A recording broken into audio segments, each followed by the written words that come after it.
Ngiyabela mbulo khona khabela umthando wami 30 Mpumalanga.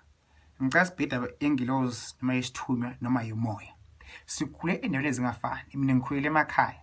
Lapho khona ngikhule khona ezayoni ngakhuliswa kulo zawoni 1 lapho khona bongangeni khona udle inyama yengulube noma ungene ufake amacici emadlebeni noma ufake iroji noma ungene udlale ngefoni bekungenziwa lokho.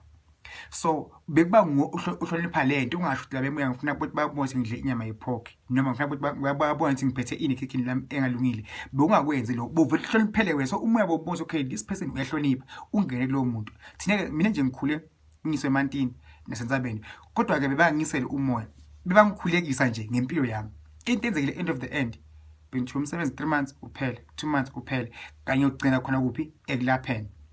Angazi ngigcina umuntu osiza abantu umbukelo khona ekhaya. Namhlanje ngisiza abantu ngimthandaza ngisona and futhi endaba futhi nami nginebandla engiliphethe mina kungembanga.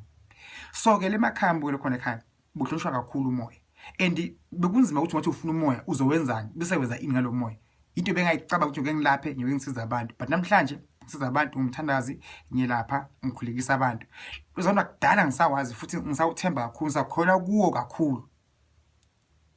Ijazi lenkonzo alithungwa make ladabuka nje liyekela nje kanjalo kakhulu le moya lele ngena nje emantini yaliyeka lathaka liphela uligqoma selidabukile mvalo uthenge linye futhi ijazi uvuse leli elidala ijazi ngithi mbone khona ekhaya ngisathunywa sakho ngikhona mina seprimitive